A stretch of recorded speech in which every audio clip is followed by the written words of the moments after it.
Mohamed, je suis parieur sportif, ça fait plusieurs années. Euh, euh, Disons que depuis 80, les années 85, je suis intéressé au foot. J'ai joué, puis j'étais supporter de l'Olympique de Marseille.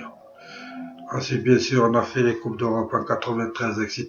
C'est là où j'ai commencé à m'intéresser au club européen. Avant, je ne m'intéressais pas au club européen, donc là, je me suis intéressé au club européen. Euh, Après, bien sûr, on travaille, on vit sa vie, etc. Et je parie de temps en temps au paris sportif. Et là, j'ai des amis qui m'ont dit de mettre sur YouTube. C'est ce que j'ai fait. J'ai commencé à donner mes analyses. Et ils m'ont dit, fais une vidéo, comment tu fais pour arriver à ce résultat. C'est ce que je vais vous dire aujourd'hui. Pourquoi j'arrive à certains résultats. Il faut dire que quand la saison commence, le premier truc à prendre déjà, c'est les transferts. Savoir quelle équipe a vendu, quelle équipe n'a pas vendu, quelle équipe a mis des joueurs en situation comme, on va dire, le Paris, Marseille, où il y a 3, 4 joueurs qui sont dans le placard. Tout ça, on le prend en compte. Ensuite, les équipes qui montent de deuxième division, qui montent en première division, il faut les connaître aussi. Bien sûr, l'année passée, j'ai regardé beaucoup de matchs de Ligue 2. C'est pour ça que je connais Auxerre. C'est pour ça que j'ai suivi ces matchs. J'ai suivi plusieurs matchs. Et au début d'année, j'ai encore suivi 3 matchs. 3 matchs, mais pas n'importe lesquels. J'ai pris un match où l'équipe d'Auxerre était supérieure dans le papier. Un match où l'équipe était égale. Et un match où l'équipe d'Auxerre était vraiment inférieure dans le papier. Pourquoi? Parce que pour moi, c'est comme un triangle. Quand vous prenez ces 3 équipes, ces 3 situations, et que vous mettez Auxerre au milieu, que vous mettez Paris ou n'importe qui au milieu, quand vous savez comment ils jouent avec une équipe inférieure, comment ils jouent avec une équipe supérieure, comment ils jouent avec une équipe soi-disant égale à elle-même, là, vous savez à peu près les tactiques que l'entraîneur fera dans la saison, à l'extérieur et à domicile. On prend ensuite en compte le mental des joueurs. Qu'est-ce que c'est le mental des joueurs? Il y a des joueurs, comme je vous ai dit, qui sont dans le placard et qui, après la fin du mercato, on est obligé de les remettre dans le groupe pour qu'ils jouent et qu'ils prennent de la valeur, qu'ils ne perdent pas de la valeur, entre parenthèses, pour les revendre plus tard. Donc, ces joueurs, d'après moi, ils s'en foutent du club. Ils vont être transférés. On m'a dit qu'on ne voulait pas de moi ici, donc j'attends de partir et bonne chance. Donc, quand il y a des joueurs comme ça qui sont dans l'équipe, c'est malgré eux en vérité, puisqu'on est obligé de les mettre dedans, de les faire jouer pour qu'ils gardent une certaine cote. Le mental de ces joueurs. Le mental, exemple de joueurs comme Neymar qui, il y a quelques jours, a une vidéo publiée sur YouTube de viol. Ça aussi, c'est un problème. On va prendre l'exemple, Paris se dépasse à Lyon. Neymar n'est pas bien dans sa tête. Paris gagne mais marque seulement d'un but contre une équipe qui est vraiment en difficulté. Ça, il faut le prendre en compte. Si Paris aurait joué contre Manchester City ou contre même la Juve, avec l'état d'esprit de Neymar, Paris aurait perdu ou aurait fait match nul. Voilà l'état d'esprit. Et troisièmement, vous avez ce que j'appelle moi les 3% de chance. Quand je fais des cotes et matchs, quand je fais une vingtaine de matchs, je choisis toujours mes matchs, je les mets sur YouTube et à chaque fois je précise bien que sur ces 20 matchs, il y en a 3, 4 qui seront perdants.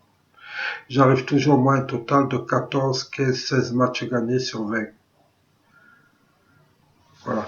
C'est pour ça que je vous dis à chaque fois, choisissez vos matchs. Je ne vais pas prendre le risque, moi, de vous dire, prendre tel match, il va être gagnant. Jamais, on a toujours cette chance que le match perde. Vous donner un exemple, j'ai voulu, vous savez, quand on fait un loto-foot, un côté match, vous avez la cote de vos matchs, plus le bonus en dessous. Et je voulais augmenter le bonus, moi. J'étais, je crois, 700, 800 euros. Donc j'ai pris les matchs que j'étais sûr qu'ils allaient gagner, Manchester City, Barcelone, et malheureusement j'ai mis le Bayern de Munich qui était coté à 1,8. Le troisième qui rencontre le dernier de la Bundesliga, le Bayern a perdu 1-0. Voilà, ça c'est les 3% de chance. Ou un goal, l'équipe va très bien, vous gagnez le match, et d'un coup le goal a un carton rouge. Ça c'est les 3% de chance.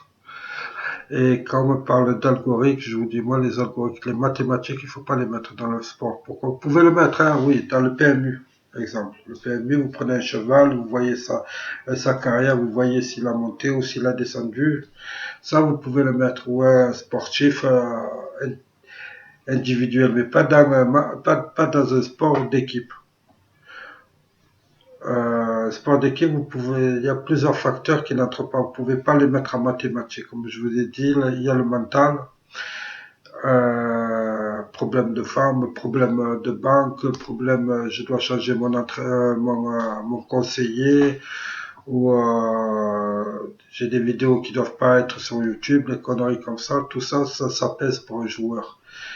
Et là, troisième et quatrièmement, il va y avoir la Coupe du Monde. Il faut prendre en compte que dans un mois avant la Coupe du Monde, je vous parie tout ce que j'ai, que les équipes comme Paris, le Real, les grosses équipes vont freiner. Pourquoi? Parce qu'ils vont pas vouloir se blesser. Donc des équipes qui vont jouer ici, disons que si Marseille tombe un mois avant la Coupe du Monde contre Paris, vous aurez une forte chance que Marseille fera au moins match nul ou gagnera le match. Voilà. Je vous ai dit à peu près comment moi je fonctionne. J'ai créé un site sur Internet. Je l'ai pas fini, mais je vais le finir. Où je vais mettre, où il aura accès rien qu'à pour mes abonnés. Je mettrai ce que je gagne avec photo à l'appui de mes paris. Et je vous dirai les paris que moi je joue. C'est-à-dire à chaque fois je parie une certaine somme. 4, 5 feuilles, mais je dépasse jamais les 5 euros dans un pari. Pourquoi? Parce que j'ai vu des gens vraiment tomber bas et il faut savoir gérer. Vous savez que si cette semaine vous perdez, la semaine prochaine il y a d'autres matchs. Si la semaine prochaine vous perdez, il y a d'autres matchs l'autre semaine. Donc ça vaut pas le coup de mettre 100 euros sur Paris gagnant à 1,30 et gagner 130 euros.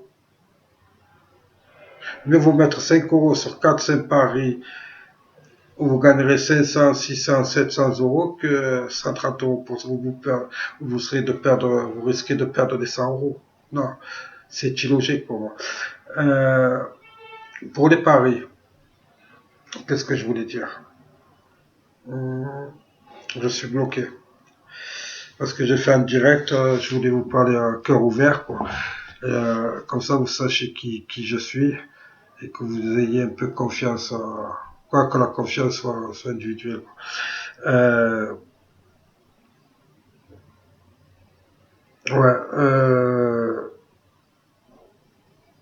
Ouais, je parie jamais sur, je parie moi mes paris en fonction de l'équipe qui gagne, l'équipe où fait match nul